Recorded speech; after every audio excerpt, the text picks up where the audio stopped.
नमस्ते। अमेरिका और ईरान के बीच तनाव अब चेतावनी और बयानबाजी की सीमा पार कर चुका है। यह सिर्फ शब्दों की लड़ाई नहीं रह गई है। जमीन पर सैनिकों की हलचल है, समंदर में युद्धपोतों की तैनाती है और आसमान में फाइटर जेट्स की मूवमेंट साफ दिखाई दे रही है। मिडिल ईस्ट में अमेरिकी सैन्य मौजूदगी तेज हुई है। वहीं ईरान ने अपनी मिसाइल और ड्रोन यूनिट्स को हाई अलर्ट पर डाल दिया है। दोनों देशों के बीच संवाद की भाषा अब कूटनीतिक नरमी से बाहर निकलकर शक्ति के स्तर पर पहुंच चुकी है। यही वजह है कि वाशिंगटन से लेकर तेहरान तक हर बयान को अब सामान्य प्रतिक्रिया नहीं बल्कि संभावित कार्रवाई के संकेत के तौर पर देखा जा रहा है। पिछले कुछ दिनों में सबसे बड़ा बदलाव यही सामने आया है कि अमेरिका ने अपनी सैन्य मौजूदगी को केवल डराने या दबाव बनाने तक सीमित नहीं रखा है।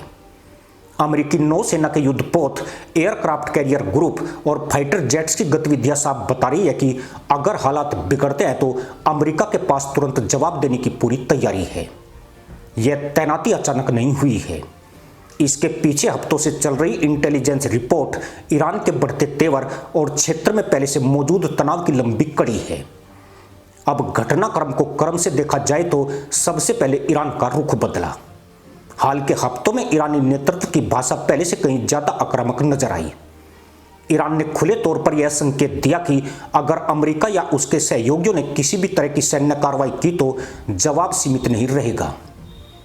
इसी दौरान ईरान की रिवॉल्यूशनरी गार्ड्स यानी आईआरजीसी ने यह दावा किया कि उसकी मिसाइल और ड्रोन क्षमताएं अब पहले से कहीं अधिक सटीक और घातक हो चुकी है। यह कोई सामान्य बयान नहीं था, यह सीधा संदेश था अमेरिका और इजराइल दोनों के लिए।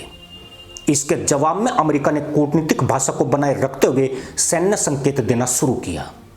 सार्वजनिक मंचों पर वाशिंगटन भले ही यह कहता रहा है कि वह संघर्ष नहीं चाहता, लेकिन जमीन पर उसकी तैयारी एक अलग कहानी कहती है। अमेरिकी रक्षा विभाग की गतिविधियां, युद्धपोतों की तैनाती और फाइटर स्क्वाड्रन की मूवमेंट साफ दिखाती है कि अमेरिका किसी भी हालात के लिए तैयार रहना चाहता है। यह तैयारी सिर्फ ईरान को नहीं बल्कि पूरे मिडिल ईस्ट को दिया गया एक स्पष्ट संदेश है। अब मुद्दा यह नहीं रह गया है कि तनाव है या नहीं, मुद्दा यह है कि यह तनाव किस दिशा में बढ़ रहा है। इस वक्त हालात बेहद नाजुक मोड़ पर खड़े हैं। दोनों देश खुले युद्ध से बचने की बात कर रहे हैं, लेकिन दोनों की सैन्य तैयारी युद्ध जैसी ही दिखाई दे रही है। यही वजह है कि अंतर्राष्ट्रीय विश्लेषक इस स्थिति को कंट्रोल्ड एस्केलेशन कह रहे हैं, तनाव को बढ़ाना लेकिन एक तय सीमा के भीतर। इस पूरे घटनाक्रम में अमेरिका की क्षेत्रीय सहयोगियों की भूमिका भी बेहद अहम है। इजराइल पहले से ही ईरान को अपने लिए सबसे बड़ा सुरक्षा खतरा मानता है। हाल के दिनों में इजराइल की ओर से भी संकेत मिले हैं कि वह ईरान की किसी भी आक्रामक चाल को नजरअंदाज नहीं करेगा। दूसरी तरफ खाड़ी देशों की स्थिति असहज बनी हुई है। वे न तो अमेरिका के खिलाफ खुलकर खड़े हो सकते हैं और न ही ईरान से सीधे टकराव का जोखिम उठाना चाहते हैं। यही वजह है कि पर्दे के पीछे कूटनीतिक गतिविधियां तेज हो गई है। ईरान की रणनीति इस वक्त दो स्तरों पर काम करती दिख रही है।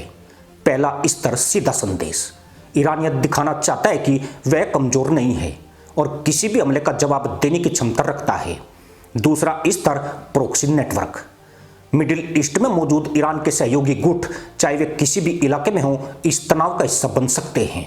यह रणनीति ईरान को सीधे युद्ध में उतरे बिना दबाव बनाने का मौका देती है। अमेरिका इस रणनीति को अच्छी तरह समझता है। यही वजह है कि अमेरिकी बयान बार बार यह संकेत देते हैं कि जवाब सिर्फ सीधे हमले तक सीमित नहीं रहेगा। इसका मतलब साफ है, अगर कहीं भी अमेरिकी हितों को नुकसान पहुंचा तो उसकी जिम्मेदारी सीधे ईरान पर डाली जाएगी, चाहे हमला किसी और के जरिए ही क्यों न किया गया हो। अब बात उस मोड़ की जहां से हालात तेजी से बदल सकते हैं। अगर अमेरिका या ईरान में से किसी एक को यह लगे कि दूसरा पक्ष पीछे हटने को तैयार नहीं है तो सीमित सैन्य कार्रवाई का रास्ता खुल सकता है। यह कार्रवाई किसी बड़े युद्ध जैसी नहीं होगी, बल्कि चुनिंदा ठिकानों पर साइबर हमलों या रणनीतिक दबाव के रूप में हो सकती है। लेकिन इतिहास गवाह है कि मिडिल ईस्ट में सीमित कार्रवाई अक्सर बड़े संकट में बदल जाती है। इस पूरे तनाव का असर सिर्फ अमेरिका और ईरान तक सीमित नहीं रहेगा। मिडिल ईस्ट में हालात बिगड़ते हैं तो ऊर्जा आपूर्ति पर असर पड़ेगा, तेल की कीमतें बढ़ेगी और वैश्विक अर्थव्यवस्था में अस्थिरता आएगी। भारत जैसे देशों के लिए यह सीधा आर्थिक और रणनीतिक मुद्दा बन जाता है। फिलहाल की स्थिति यही है कि दोनों देश एक दूसरे की प्रतिक्रिया को लगातार परख रहे हैं।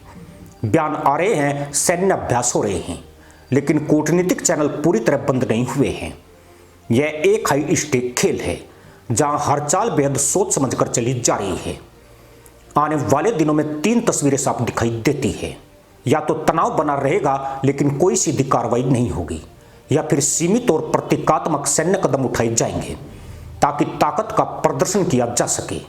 और तीसरा सबसे खतरनाक रास्ता, अगर किसी स्तर पर गलत आकलन हुआ तो हालात तेजी से नियंत्रण से बाहर जा सकते हैं। मतलब बिल्कुल साफ है, यह संकट अभी खत्म नहीं हुआ है, यह सिर्फ अगले कदम का इंतजार कर रहा है। अमेरिका और ईरान के बीच यह टकराव अब बयानबाजी से आगे निकल चुका है और आने वाले दिन तय करेंगे कि यह दबाव में थमेगा या इतिहास का अगला बड़ा संकट बनेगा। इसी के साथ अनुमति दोस्तों, जय हिंद, वंदे मातरम।